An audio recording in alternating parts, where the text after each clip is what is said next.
Xin chào các bạn trở lại kênh Số 3 Nguyễn của mình nhé. Hôm nay mình sẽ hướng dẫn các bạn cách làm sụn gà chiên giòn. Sụn gà chiên giòn thì các bạn mua cho mình sụn gà loại ngon, sụn gối gà các bạn nhé. Thì cái loại này thì sẽ không bị độn thịt. Ở đây mình sẽ có 100g sụn gối gà. Các bạn có thể mua ngoài siêu thị cũng có, thì rơi vào khoảng tầm từ 120 cho đến 150.000 một cân. Tiếp theo thì mình sẽ có tỏi băm và gừng. Gừng thì các bạn băm để vắt lấy nước hoặc các bạn mài ra nhé. Nguyên liệu gia vị của mình có tiêu, hạt nêm, mì chính, muối và đường, một chút tương ớt. Muối thì các bạn có thể cho hoặc không cho cũng được, nhưng mình cứ làm đây để các bạn có thể làm. Và mình chuẩn bị một quả trứng gà. Các bạn nhớ là dùng trứng gà nhé, trứng gà ta hoặc trứng gà đỏ cũng được, các bạn không được dùng trứng vịt. Thì các bạn chuẩn bị cho mình một chút bột. Bột ở đây các bạn có thể dùng bột chiên giòn hoặc là bột tổng hợp, tùy các bạn. Thì đây mình dùng bột tổng hợp nhé. Còn các bạn mà không có điều kiện làm bột tổng hợp, các bạn mua bột chiên giòn về, thì ngoài siêu thị cũng bán rất nhiều. Bây giờ mình sẽ tẩm ướp khâu sụn gà các bạn nhé. Đầu tiên mình sẽ cho một muỗng cà phê tỏi và 1/2 muỗng gừng mài hoặc là 1/2 muỗng nước gừng các bạn nhé. Đường mình sẽ cho 1/2 muỗng cà phê.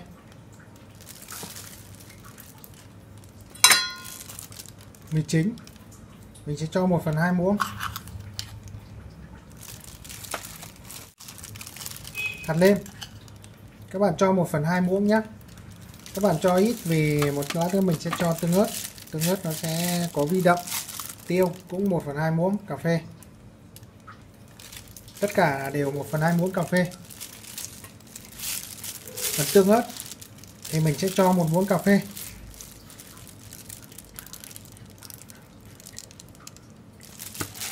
Ở đây thì bạn nào mà không ăn tương ớt thì có thể bỏ tương ớt đi, thì lúc đó mình sẽ tăng thêm 1/2 muỗng cà phê hạt nêm vào, là vị nó sẽ vừa.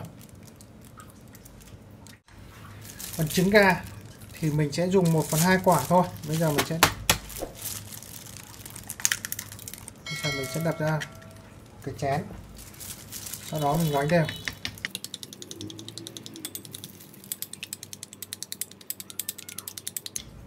Sau đó mình cho 1/2 phần trứng gà vào trong đây. Các bạn nhớ cho 1/2 quả thôi nhé, cho nhiều quá thì nó sẽ bị ướt bột. Mình sẽ cho bột chiên giòn vào hoặc là bột tổng hợp vào.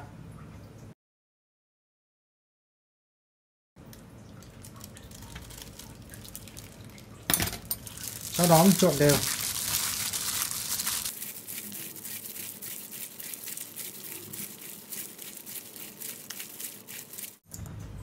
Ở đây nếu mà các bạn thấy bột nó hơi ít thì các bạn cho thêm. Các bạn muốn ăn nhiều bột thì bạn cho thêm. Mình sẽ cho tổng cộng là 4 muỗng 15.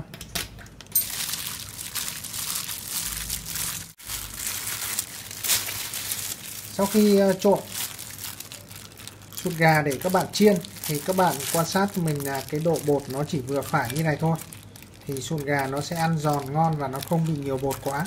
Các bạn đừng cho nhiều bột. Đó, bây giờ mình sẽ bắc chảo lên và mình chiên sụn gà. Mình sẽ đặt một cái chảo lên bếp, sau đó các bạn đổ dầu vào. Đấy, để chiên 100g sụn gà thì các bạn dùng chảo nhỏ thôi, không cần chảo to lắm. Sau đó mình sẽ đun đợi cho nhiệt độ dầu nóng lên. Sau khi thấy dầu sủi lăn tăn, các bạn cho đũa vào, các bạn thử thấy hơi sủi lăn tăn lên là dầu bắt đầu được, thì bây giờ ta sẽ giảm lửa một chút và ta cho sụn gà vào. Đây, phần sụn gà thì sau khi mình đã ướp khoảng 15 phút, bây giờ mình sẽ cho vào chiên nhé. Các bạn thả nhẹ nhàng vào.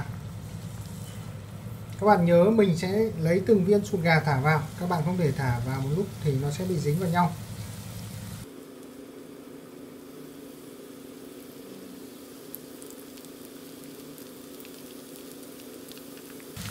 Các bạn nhớ là mình sẽ giảm bớt lửa đi rồi mình thả vào nhé, không để to lửa quá thì sẽ bị cháy sụn gà. Phần sụn gà này rất là nhanh chín nên các bạn sẽ căn cho sụn gà chín tới và giòn và mình sẽ vớt ra.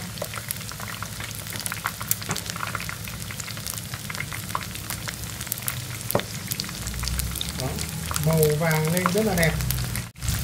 Mình sẽ để lửa là vừa, không nhỏ quá mà không to quá.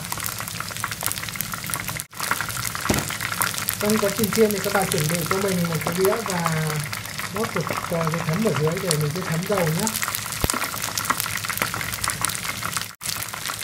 Khi sụn gà đã đầu hơi vàng một chút này, các bạn sẽ tăng lửa lên để mình chuẩn bị cho ra. Khi tăng lửa lên thì lửa nó sẽ mạnh làm cho sụn gà nó giòn hơn. Bây giờ mình sẽ tăng lửa lên.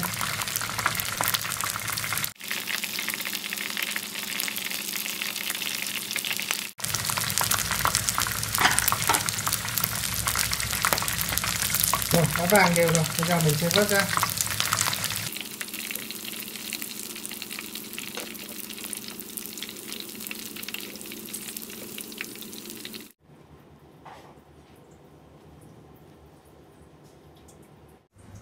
Bây giờ mình sẽ trang trí. Mình trang trí đơn giản như ở gia đình thôi. Đó.